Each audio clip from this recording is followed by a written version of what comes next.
दोस्तों, आज हम लोग पढ़ेंगे एसएससी सीजीएल मेंस के क्वेश्चन। ध्यान देना। पहला क्वेश्चन, दो स्थानों ए और बी के बीच की दूरी का स्थान बी और सी के बीच की दूरी का अनुपात 3:5। एक व्यक्ति ए से बी तक x kmph की स्पीड से और बी से सी तक 50 kmph की स्पीड से यात्रा करता है। यदि पूरी यात्रा में उसकी औसत गति 40 kmph है, x-10 और x+1 का मान क्या होगा? देखो, यहां पर देखा जाए दूरियां अलग अलग है, दूरियां अलग अलग है या तो, और कहीं ना कहीं ए से बी का स्पीड x है और बी से सी की स्पीड 50 kmph, तो कहीं ना कहीं हमें x को निकालना होगा। ध्यान दो मेरे दोस्त, देखो एक तरीके से आप जानते हो कि एवरेज स्पीड बराबर क्या होता है? Average speed is equal to total distance upon total time, ये होता है। देखा जाए इसकी एवरेज स्पीड, औसत चाल 40 किलोमीटर प्रति घंटा है। एवरेज स्पीड की जगह 40 लिख। टोटल डिस्टेंस, तो देखा जाए ए से बी और बी से सी का रेशियो 3:5, 3:5 है, यानी आप डिस्टेंस को 3D प्लस 5D कर दीजिए। अब टोटल टाइम, अब जो 3D डिस्टेंस तय कर रहा है वो x की स्पीड से कर रहा है, तो distance upon speed is equal to time. Same चीज यहां पर भी 5D डिस्टेंस तय कर रहा है और स्पीड इस बार गिवन है बी से सी की 50 किलोमीटर प्रति घंटा। बस यहां से हमें x निकाल लेना है। याद रहे, कैलकुलेशन में पेशेंस रखना, ज्यादा हैवी कैलकुलेशन नहीं होती है ये। ऊपर 8 आ गया, ऊपर 8 आ गया, 50 का यहां गुणा करोगे तो 150 आएगा और ये 5x आ जाएगा, नीचे 50x आ जाएगा। देखा जाए 8 से ये 5 बार में गया, 8 से ये 5 बार में गया, ये 50 ऊपर भेज दो। आप देख रहे होगे इसके बाद का स्टेप कि 5 ऐसे 150 प्लस 5x ऐसे कर लीजिए, 50x ऊपर चला गया। यहां देखो मेरे दोस्त कि 5 से ये 10 बार में जाएगा, फिर 5 से ये 2 बार में, 5 से ये 30 बार में, और ये चला गया, यानी 30 प्लस x बराबर 2x के। मेरे दोस्त x बराबर 30 आ गया, 30 किलोमीटर प्रति घंटा। तो यदि कहता है भैया x-10 और x+10 बताओ, x-10 यानी 30 में से 10 घटा दीजिए और 30 में 1 जोड़ दीजिए, यानी 20/31 आएगा। The right answer of this question 20/31 आएगा। याद रहे, हम इसको ऐसे ही बनाएंगे, ऐसा नहीं है, अपने पास बहुत सारे मेथड है।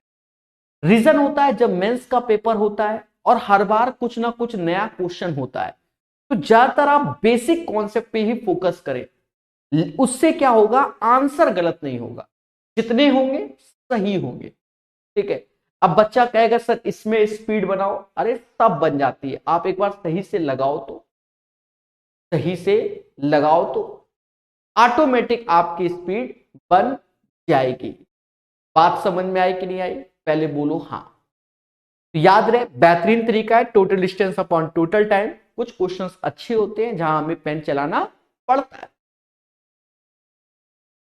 अब जैसे ये क्वेश्चन है, अच्छा इसमें मिसप्रिंट है, ये 10 होगा। एक निश्चित गति से 240 किलोमीटर की दूरी तय करता है। यदि उसकी गति 8 kmph कम होती तो समान दूरी को तय करने में लगने वाला समय 1 घंटा अधिक होता, 1 घंटा अधिक होता। अब देखो, हमने आपको एक चीज बताया था, क्या? डिफरेंस बिटवीन टाइम, समय का अंतर।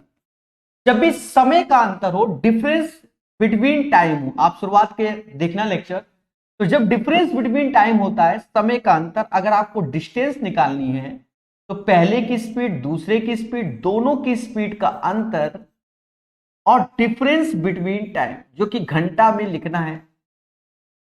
ठीक है, तो ये हमारा होता है फंडा डायरेक्ट करने।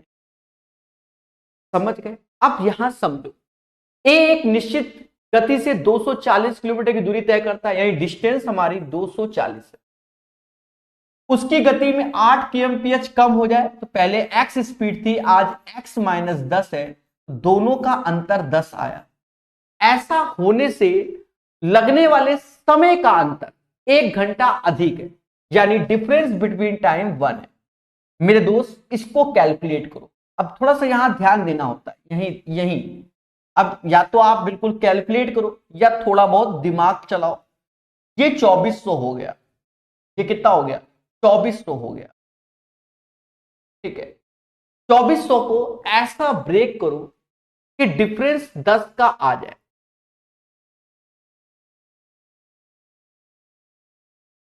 8 kmph कम है,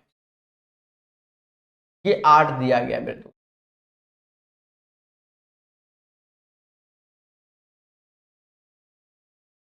ठीक है, तो सोचो 24 को ऐसा ब्रेक करो कि डिफरेंस 8 का हो जाए।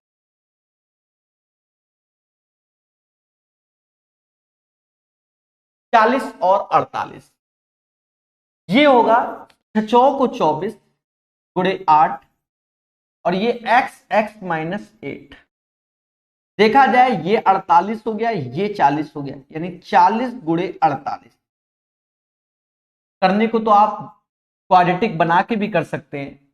और मेरे दोस्त देखा ये जाए, इसका अंतर 8 है तो इसका भी अंतर 8 है। अब कह दो अंतर अंतर बोला है मैंने, यानी देखा जाए x की वैल्यू अगर आप 48 लेते हो, 48 में 8 गया तो 40 आ गया, यानी x बराबर 48। x बराबर क्या आ गया? 48 kmph, यानी उसकी जो वास्तविक चाल है वो 48 किलोमीटर प्रति घंटा है। वह अपनी मूल गति से 480 किलोमीटर की दूरी तय करने में कितना समय लेगा? अब 480 किलोमीटर की दूरी तय करना है मेरे दोस्त, 480 बटा 48 यानी 10 घंटे का समय लेगा। The right answer of this question 10 hours. 10 घंटा is the right answer of this one. देखो मैं एक बार रिपीट कर देता हूं जिससे आपको समझ में आ जाए। जब भी समय का अंतर के बाद, जिसे कहते हैं difference between time, T2 minus T1 या T1 माइनस T2, समय का अंतर बोल रहा हूं, तो जो डिस्टेंस होती है वो पहले की स्पीड इंटू दूसरे की स्पीड, दोनों की स्पीड का अंतर और समय का अंतर। ठीक है, अब ये चीज हमने लगाया, ए एक निश्चित गति से 240 किलोमीटर की दूरी तय करता है, तो डिस्टेंस कितनी है? 240। यदि उसकी गति में 8 किलोमीटर प्रति घंटा कम कर दे तो पहले x था, अब x माइनस 8 हो गया, तो डिफरेंस बिटवीन स्पीड का 8 आएगा। ठीक है, और अब 1 घंटा अधिक लगता है तो 1। अब यहां पर देखो 240 में 8 का गुणा करेंगे, 240 का 8 में, बस याद रहे x x माइनस 8, यानी डिफरेंस बिटवीन किसका होना चाहिए? 8 का होना चाहिए। तो 24, 240 को हमने तोड़ा, 40 गुणे 6 गुणे 8, ये वाला। तो अब अंतर 8 का आ गया, अंतर 8, तो x हमारा 48 आ गया। Then solve it. यहां पेशेंस रखना, और अगर आपके अंदर पेशेंस नहीं है तो ये एक क्वाड्रेटिक इक्वेशन बना होता है, फिर इसको कैलकुलेट करोगे, जो वैल्यू x की आएगी फिर उसके बिहाफ पर आंसर निकालोगे। हम धीरे धीरे इन सब चीजों को बार बार ध्यान देंगे और ऑटोमेटिक निकाल लेंगे। I hope you guys understand. कहता है एक छात्र 5.5 kmph की गति से स्कूल जाता है और 4 kmph की गति से वापस आता है। वह पूरी यात्रा में इतना समय लेता है, तो दूरी क्या है? कुल दूरी क्या है? कुल दूरी, यानी जाने में डी डिस्टेंस तय की और आने में डी डिस्टेंस तय की, यानी हमें 2D डिस्टेंस चाहिए, 2D डिस्टेंस चाहिए। बात समझ में आया ना? वह पूरी यात्रा इतने घंटे में, तो छात्र द्वारा तय की गई कुल दूरी ज्ञात कीजिए। चलिए एक चीज समझो, एक चीज समझो मेरे दोस्त, हमें 2D की वैल्यू चाहिए। इन जनरल इसमें क्या फंडा होता है कि T1 प्लस T2 बराबर टोटल टाइम के होता है। T1 प्लस T2 बराबर टोटल टाइम के होता है। इस केस में आपको अगर डिस्टेंस चाहिए होता है तो पहले की स्पीड, दूसरे की स्पीड, दोनों की स्पीड का योग और टोटल टाइम हम लोग करते हैं, टोटल टाइम हम लोग करते हैं, ठीक है। लेकिन यहां हमसे टोटल डिस्टेंस पूछी गई है, तो इन जनरल ये 2D की वैल्यू पूछ रहा है, यानी 2 गुना गया बीडी आया बीडी, ये चीज पूछा गया। समझो मेरे दोस्त, देखो अगर डिस्टेंस डी, तो एक छात्र इतनी गति से स्कूल जाता है, इसको बोलते हैं 11/2 की स्पीड से जाता है, और 4 kmph की स्पीड से आता है, दोनों का योग, तो 4 दूना 8, 11, 19/2 हो गया, और टोटल टाइम 16 3 19, 19/4 हो गया। तो यहां से हम डी निकालेंगे और 2D आंसर होगा। 19 से 19 गया, 4 से 4 गया, 2 से 2 गया। डिस्टेंस हमारा अभी 11 आया, लेकिन टोटल डिस्टेंस 2D बराबर 11 दूनी 22 आए। This is the right answer. याद रहे, ऐसे क्वेश्चन में आपको पेशेंस रखना है, then you will get the right answer of this one. और आपने शुरुआत के हमारे लेक्चर पढ़े होंगे, ये बात याद रखना। और आपके कोर्स में हमने स्पेशल लेक्चर भी दे रखे हैं, उनको भी पढ़िए, ठीक है। एक तो यूथ वाला भी दे रखा है और एक इसका वैरायटी और स्पेशल लेक्चर। तो धीरे धीरे पढ़ते रहिए और अपने आप को अच्छा कीजिए। एक कार का चालक जो 75 kmph की गति से यात्रा कर रहा है, उसी दिशा में यात्रा करते हुए अपने से 80 मीटर आगे एक बस ढूंढता है। 15 सेकंड के बाद वो पाता है कि बस कार से 40 मीटर पीछे। बस की गति क्या है? एक चीज समझो मेरे, पहले इस चीज को पहले समझो, क्योंकि आंसर निकालना बड़ा आसान है। उसी दिशा में यात्रा करते हुए अपने से 80 मीटर आगे एक बस ढूंढता है, यानी ये कार है। पहले बात को समझना, जो कल को कह दो क्या, और 80 मीटर दूर बस को ऐसे कर दे रहे, उल्टी बस बना दे रहे, ये बस, ठीक है। पर 15 सेकंड के बाद वह पाता है, जब 15 सेकंड हो जाते हैं, बस कार से 40 मीटर पीछे है, यानी 80 तो ये चलेगा, 80 तो ये चलेगा, और 40 और मीटर चलेगा, और कार यहां पहुंच जाएगी। दिख रहा होगा, कार अब यहां पहुंच जाएगी। बात समझ में आया? मतलब 15 सेकंड के बाद कार ने 80 तो ये कवर किया, साथ ही साथ 40 मीटर और आगे कवर कर ली, यानी 120 मीटर की दूरी कार ने 15 सेकंड में तय कर ली। अगर ये बात आपको समझ में आती है तो आंसर आ जाएगा, अन्यथा स्वयं जिम्मेदार। हाँ, फिर मैं क्या कर सकता हूं, आप बताओ। आप पहले चीजों को समझो, और ये जो आएगा वो रिलेटिव स्पीड कहलाएगा।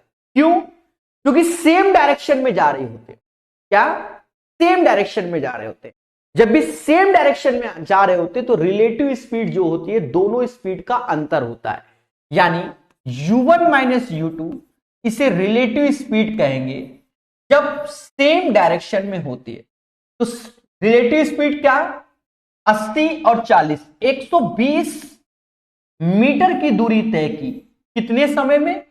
15 सेकंड।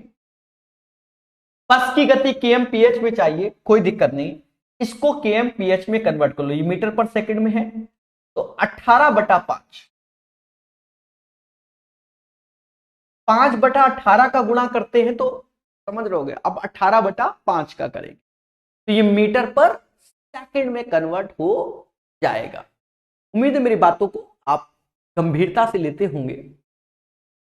अब एक कार चालक की स्पीड 75 kmph है, तो कार की स्पीड ज्यादा है, हमसे कहेगा कि बस की गति बताओ, तो ये 75 है तो बस की गति x माना, तो x हमारा kmph में, थोड़ा बहुत काट लो मेरे भाई, तभी आंसर आएगा। 5 से ये 24 बार में गया, 3 से ये 5, नहीं 3 से ये 6 बार में गया, 3 से ये 5 बार में गया, ठीक है।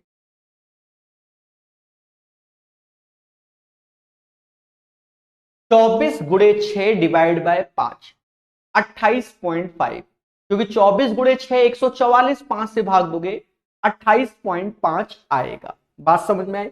75 माइनस एक्स बराबर दिस वन, तो हमें एक्स चाहिए, तो 75 में 28.8 को घटाओगे, 0.2 यहां पाओगे, 14 में से 8 गया 6 पाओगे, 6 में से 2 गया 4, यानी 46.2 पाओगे, 46.2। The right answer of this question, question number 113 का आंसर 46.2 आएगा। This is the right answer of this one. 113 के बाद 114, याद रहे ये सब मेंस में आए हुए क्वेश्चन है, बहुत प्यार से ही बता रहा हूं मैं। एक एथलीट 7 मीटर त्रिज्या वाले एक वृत्ताकार मैदान के चारों ओर 3 मिनट 40 सेकंड में 8 बार चक्कर लगाता है। अब एक चीज को देखना मेरे दोस्त, एक चीज को देखना, ये हमारा मैदान है, तो मैदान है तो चक्कर एथलीट इसी का लगाएगा, यानी सर्कल की परिधि का चक्कर लगाएगा। त्रिज्या 7 है, सर्कल की परिधि होती है 2 पाई आर, और एथलीट इसके कितने बार दौड़ रहा है? 8 बार दौड़ रहा है, और कितना समय ले रहा है? 3 मिनट 40 सेकंड। 3 40 सेकंड मतलब 40/60, यानी 2/3, ये 11/3 मिनट ले रहा है। मतलब एथलीट इतनी दूरी को तय करने में 11/3 मिनट का समय ले रहा है, तो उसकी गति kmph की चाहिए, यानी किलोमीटर प्रति घंटा में आएगा।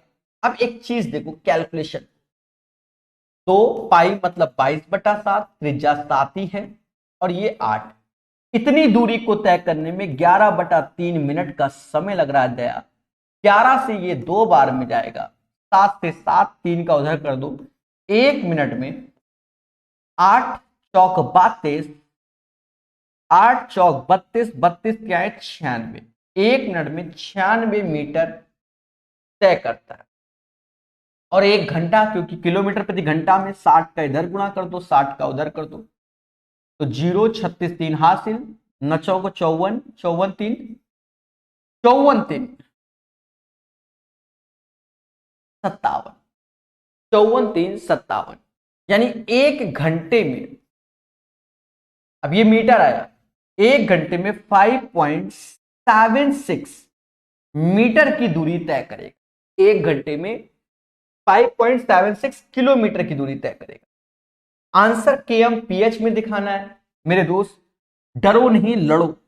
5.76 का दशमलव हटाओ, नीचे 100 लगाओ, 4 से भाग दे दो, तो नीचे तो 25 आएगा, 14, 144/25। The right answer of this question 144/25 हो जाएगा। अब बहुत से बच्चे इस क्वेश्चन में डाउट में आ गए होंगे, ये सर क्या कर दिया, वाई दिस कोलावरेडी। मेरे दोस्त सब सही है, आपको बस कैलकुलेट करना है, हर चीज बड़े स्मूथ वे से इसमें किया गया है। एक बार हम फिर से बता देते हैं, अच्छे क्वेश्चनों में बताना चाहिए, हम अपने ही कॉन्सेप्ट से चलेंगे। पहले समझो भाई, सर्कल के चारों ओर ही चक्कर लगा रहा है, तो देखा जाए इसकी परिधि पर चक्कर लगाएगा। एक चक्कर मतलब परिधि 2 पाई आर, 8 चक्कर तो 2 पाई आर इंटू 8, समय 3 मिनट 40 सेकंड को हम 11/3 मिनट कहते हैं, तो 11/3 मिनट में इतनी दूरी तय करेगा। तो 1 मिनट में कितना? 96 मीटर। अब 1 मिनट में 96 मीटर, तो 1 घंटा में कितना? 1 घंटा में 96 गुणे 60, 5760 मीटर। अगर किलोमीटर में बात करें तो 5.76 किलोमीटर पर आवर्स उसकी स्पीड हो गई। पर आंसर हमारे फ्रैक्शन में लिखे हुए, तो 5.7 किलोमीटर प्रति घंटा, दशमलव हटाओ तो 576/100, यानी 144/25, और ये हमारा kmph में आएगा, किलोमीटर पर hours. This is the right answer of this. Question का आंसर हर एक बच्चे को समझ में आ गया होगा। 114 का 115। दो स्थान ए और बी के बीच की दूरी 140 किलोमीटर है। दो कारें एक्स और वाई क्रमशः ए और बी के एक साथ शुरू होती है। यदि वे एक ही दिशा में चलते हो 7 घंटे बाद मिलते हैं। अब एक चीज देखो, दोनों के बीच की दूरी 140 किलोमीटर है, तो ये डिस्टेंस मतलब distance upon speed is equal to time. और जब वो सेम डायरेक्शन में जा रहे हैं तो स्पीड का अंतर x माइनस वाई जो कि 7 आवर्स हो।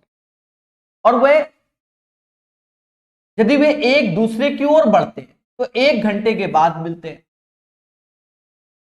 एक दूसरे की ओर बढ़ते तो 1 घंटे के बाद मिलते हैं।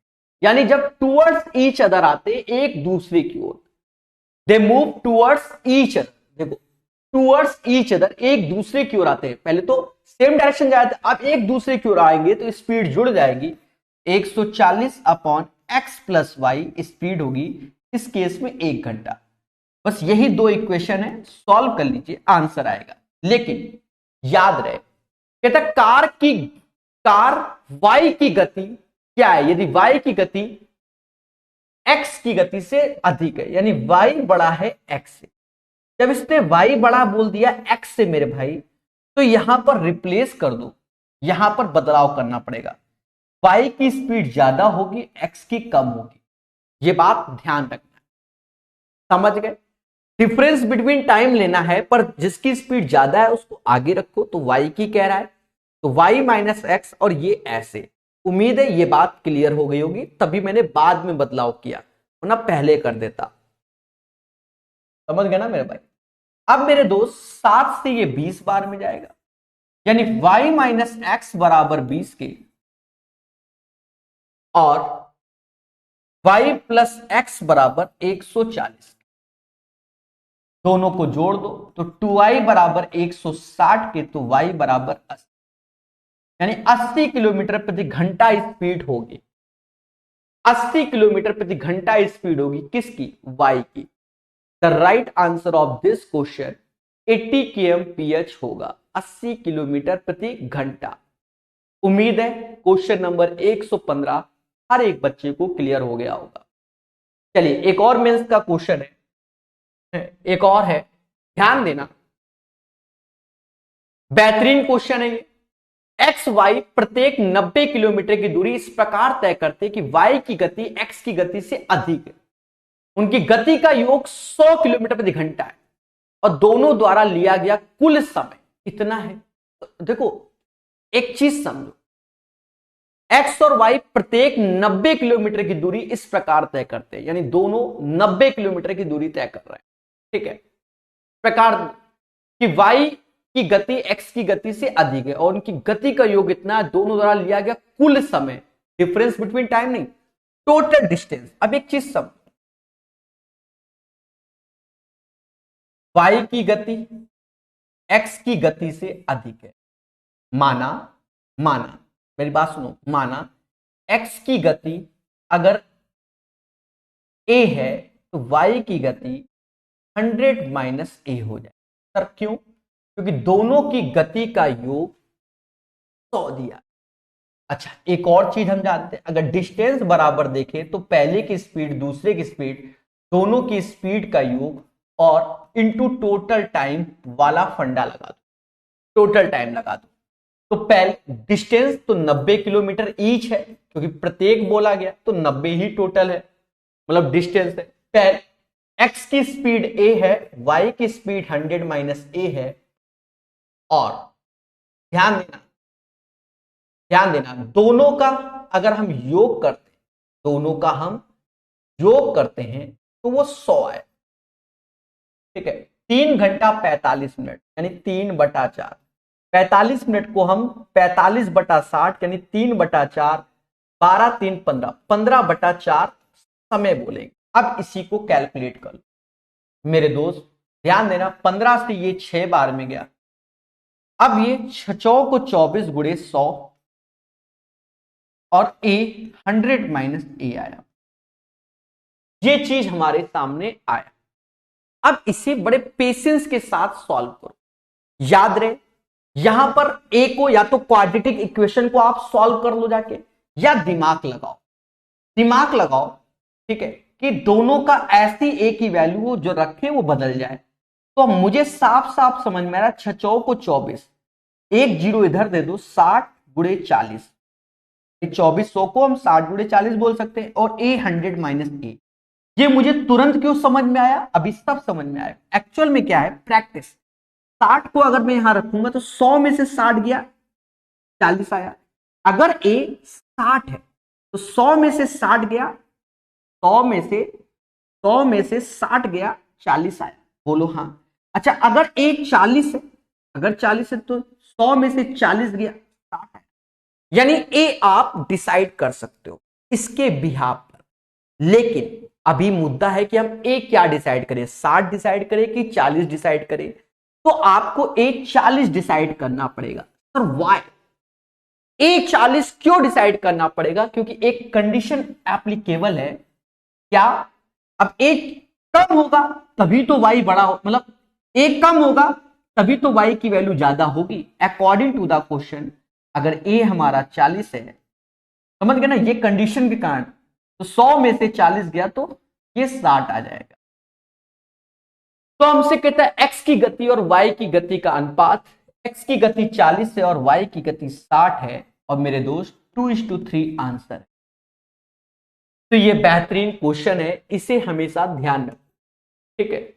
और ये भी ध्यान रखना, जो बोल रहा है उसको समझना पड़ता है। जब हमें एक्स्ट्रा कोई कंडीशन दे देती है तो उसको फॉलो करना ही पड़ेगा, अदरवाइज हम कैसे डिसाइड करें एक्स और वाई की वैल्यू, हम डिसाइड नहीं कर सकते।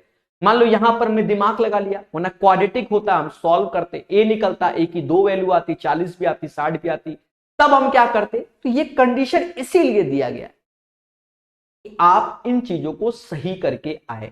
तो मेरे दोस्तों, यहां से आपके एसएससी मेंस, जो कि आपका जनवरी और फरवरी में जो हुआ था, उसके स्पीड टाइम डिस्टेंस के क्वेश्चन है, ठीक है। 2022 में 2 बार एसएससी मेंस हुआ है, ये हकीकत है, अलग अलग वाला। क्लियर है? तो उम्मीद है ये चीजें आपको क्लियर हो गई होंगी। 116 हो गए हमारे।